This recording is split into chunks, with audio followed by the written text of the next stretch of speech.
yang sangat besar dan tidak bisa akan mengutik-utik Pancasila atau negara kesatuan negara kesatuan Republik Indonesia. NKRI harga mati itu sebetulnya adalah jargonnya TNI awal-awalnya. Kekuatan besar Indonesia ini yang pertama adalah TNI, yang kedua Nahdlatul Ulama, yang ketiga Muhammadiyah. Kalau ini ketiga ini sudah roboh, ya tinggal hitung hari. Sarah sudah. Nah sekarang kita pemilu. Kita lihat Bapak Ibu sekalian, kita masuk di tahun politik. Jangan sampai pemilu ini terpolarisasi, terpecah belah. Zaman KTP itu identitas. Iya kan? Zaman jeneng nama itu identitas. Kependudukan penjenengan itu identitas. Pekerjaan penjenengan itu identitas. Makanya kalau sebutkan identitas saudara kan mesti nama, umur, tanggal lahir dan sebagainya. Pekerjaan dan yang tidak boleh adalah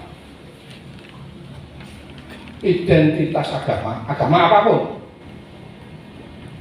digunakan untuk manuver politik melawan, menghancurkan kubu ulama. Tidak boleh. Ini ulama NU yakin betul bisa menjelaskan tentang itu. Ya kalau saya mempelajari dari teori politiknya saja. Terus kemudian yang sekarang ini sudah ramai kita itu kadang-kadang kejebak juga. Ibu-ibu sekalian ya. Hoak. Berita bohong. Anggere, sopan dulu HP itu, jadi itu hoak itu bisa ngobat kawan-kawan. Karena mereka nggak bisa melihat apakah ini hoak atau bukan, ini nggak ngerti. Gitu. Ya, hoak ini kadang-kadang mendisiplinkan seseorang, mendisiplinkan kelompok orang, ini tidak boleh. Mari kita ciptakan pemilu ini yang damai, tentram, sejahtera, rukun gitu lah Pak. Nggak usah lah untuk semacam ini. Hancur ya negara ini dewi loh. Kan begitu. Rusak nanti ya bangsa ini dewi kan begitu. Wah itu sekarang udah merajalela, sudah diciptakan ya. Banyak Pak, hati-hati dalam bermain media. Nah itu ada sanksi hukumnya, ada sanksi hukum pidananya. Ya. Terus ini ujaran kebencian. Wah, sudah kawan-kawan Pak. Sekarang namanya ujaran kebencian dalam rangka menyongsong pemilu 2024 ini sudah luar biasa. Kita lihat aja nih. Menciptakan orang itu akan benci kepada seseorang, akan benci kepada kelompok tertentu itu ya.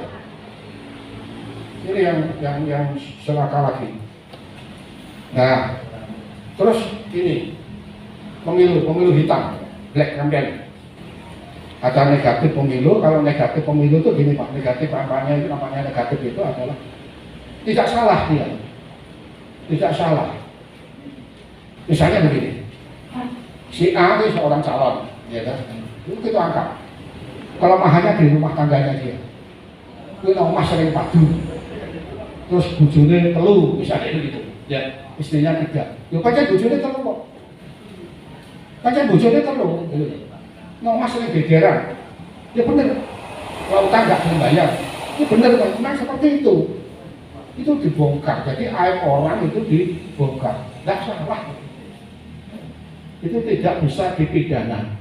Cuma kalau menimbulkan kegaduhan baru bisa dipidana. Ini namanya kampanye negatif. Nah kalau black campaign atau kampanye hitam itu adalah kampanye yang kampanye hitam, memfitnah gitu, sama gitu. Menyampaikan berita yang nggak benar, diongkar di situ. Itu kampanye yang nada-nadanya itu fitnah. Nah itu bisa dipidana, banyak sekali. Yang sekarang ini sedang bertebaran. Aku karo kanca dhewe lho, teman grup WA. Wah, gak tak turuti setokaran piye. Ora tak waca iki yo. Iso waca. Diwaca ya kalau mati. Gitu. Ya. Bapak Ibu sekalian, sekarang ingin tanya, kalau Pancasila kita itu kan kita berkonsensus secara nasional bahwa nanti dalam penyelenggaraan pemilu ini tidak boleh melepaskan dari yang disebut dengan demokrasi Pancasila. Demokrasi Pancasila itu demokrasi yang macam apa? Ya itu aja, gampang kita menerjemahkannya. Demokrasi yang berketuhanan yang Maha Esa. Jangan sampai melanggar norma-norma yang kita yakini. Ya, demokrasi pemilihan yang kemanusiaan yang adil dan seterusnya. Kan oleh bangsa Indonesia untuk terus berfokus pada ideologi. Bebas yang sebebas-bebasnya sehingga malah kebebasan, malah melanggar hak asasi setiap insan manusia. Bebas bagi kita, tapi kita juga harus mengakui orang lain punya kebebasan. Orang lain yang punya kebebasan itu merupakan hak asasi yang harus kita hormati. Nah, selama masa reformasi sampai dengan hari ini, ternyata nilai-nilai demokrasi Pancasila sering terabaikan. Tata laku, tata cara urip ing pranatan bermasyarakat adoh banget kalau nilai-nilai yang diajarkan oleh ideologi Pancasila. Nyuwun sewu, contoh saja yang ringan dan sederhana. Sopan santun menghormati orang yang lebih tua. Hilang. Anak-anak muda yang sekarang ini nek deliknya malah salah tompo. Karena apa? Dia tidak pernah diberikan satu ajaran real yang berkait dengan kepribadian yang sumbernya adalah Pancasila. Jujur mawon nggak? Jujur, apalagi sekarang dengan maraknya media sosial yang bersifat digital. Aduh, kalau kepribadian. Ditambah lagi nyuwun sewu, secara yuridis formal pendidikan Pancasila membaik tidak tersampaikan secara baik di lembaga pendidikan. Gitu mungkin. Iya. Waktu semua mohon maaf. Nek dia ngomong sing apik ora kleru. Ning nek dhewe terus nglaleni sing apik ya klebu dosa. Saelek-eleke Orde Baru mestine isih ana sing apik. Pada saat itu, mohon maaf, kebaikannya di dalam rangka untuk memantapkan bagaimana supaya ideologi Pancasila ini masuk di dalam setiap sanubari insan Indonesia. Nyuwun sewu, waktu semono panjenengan mestine emut apa sing dadi tembung Eka Prastya Pancakarsa. Ya kan? Itu ada baiknya. Ada 36 butir pada saat itu. Dan sekarang insya Allah setelah perubahan amandemen Undang-Undang Dasar 45 insya Allah biarpun Eka Prastya Pancakarsa itu tidak muncul di dalam tatanan lapisan kehidupan masyarakat, nilai-nilai butir-butir itu berkembang menjadi 45 yang dikembangkan. Kalau dulu itu BP7, sekarang BPIP, pengendali ideologi Pancasila. Ketua pengarahnya Presiden kelima Ibu Megawati Soekarno Putri. Ning emane Ibu dan Bapak, BPIP tidak mengejawantah, belum mengejawantah sampai ke lapisan terbawah seperti tempo dulu pada saat kita memandangkan Eka Prastya Pancakarsa. Tetap kita sebagai bangsa Indonesia untuk terus tidak akan bisa melepaskan diri dari ideologi Pancasila, karena Pancasila sebagai sumber dari segala sumber hukum di Indonesia. Makanya Bapak Ibu ya, sakit mikir ya.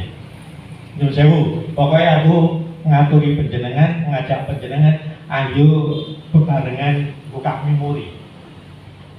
Bareng-bareng, gue sakwise kundur saka kene, upama panjenengan disuwuni pirsa garwane, Mas, Bapak, Bu, mau nang pendopo kecamatan oleh apa? Wis ora Bu, aku nyamper mau ngantuk. Aku mau ngantuk, balik ke depan yo penak, sembarang dicukupi, kaya wis. Iki lho bukune, gue disinau bareng gue bengi.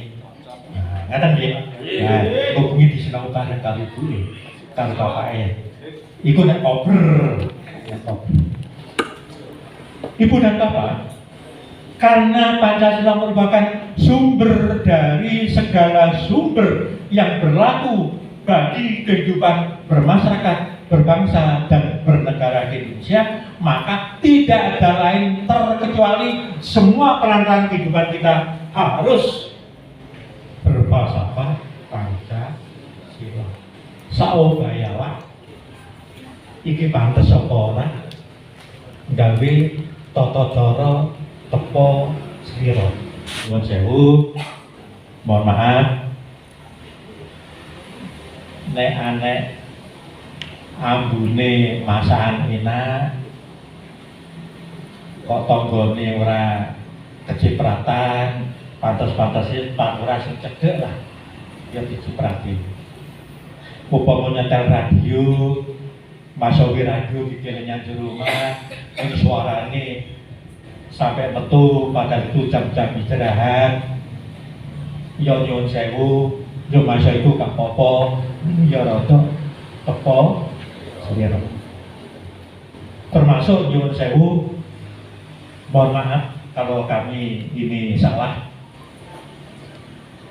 mohon maaf di lingkungan saya, mohon maaf nih, penggunaan sound system masjid itu kadangkala pada jam-jam tertentu memang harus dikumandangkan saat-saat kita pemberitahuan untuk melaksanakan saat-saat ibadah ada. Tapi pada saat nyuwun sewu itu sudah tidak diperlukan, seyogyanya menggunakan pengeras suara yang ada di dalam. Karena ibu dan bapak nyuwun sewu, tepo sira dan saling menghormati, ciri ketokane ning itu gak diperhatikan bisa mengganggu adanya persatuan dan kesatuan. Kita ini berkomunitas Bhinneka Tunggal Ika. Nyuwun sewu. Ini di tempat kami begitu, akhirnya dimusyawarahkan. Alhamdulillah ada satu pengertian. Akhirnya pada saat-saat tertentu yang sekiranya harus menggunakan ya sound system dalam, itu saja yang dimantapkan, sehingga warga kita yang mungkin non muslim juga bisa menikmati dan tidak terganggu. Ini saya ini sekilas kita hanya sekedar untuk apa ya, berbagi pengalaman. Mudah-mudahan di Kecamatan Paci hal yang semacam itu tidak ada. Ibu dan Bapak, dimensi yang berkait ideologi Pancasila bagi terapan bangsa Indonesia,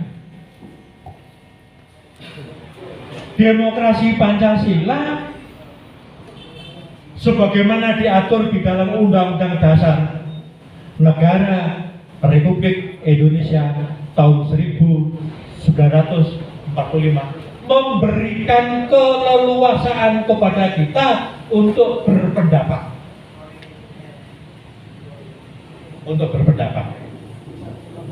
Yang kesemuanya itu insya Allah diatur di dalam pasal 22 Undang-Undang Dasar 45. Yang notabene operasional berpendapat itu secara hukum dilaksanakan dengan cara menyelenggarakan pemilihan umum. Dan di dalam Undang-Undang Dasar 1945, pemilu di Indonesia dilaksanakan dalam tempo 5 tahun sekali. Nah, dalam beberapa perjalanan pemilu, Ibu dan Bapak, saya terakhir saja pada tahun depan, sebagaimana harus kita laksanakan, seperti yang tadi sudah disinggung oleh Bapak Sumarno. Kita ini berbhinneka tunggal ika, kita ini punya pilihan banyak, tetapi yang banyak pilihan itu jangan sampai merubah tata sikap perilaku kita, supaya tata sikap perilaku kita ini tidak menyimpang dari nilai-nilai Pancasila. Nek pilih aku gak podo karo panjenengan itu manusiawi. Nek pilihane panjenengan podo karo aku iku ya manusiawi.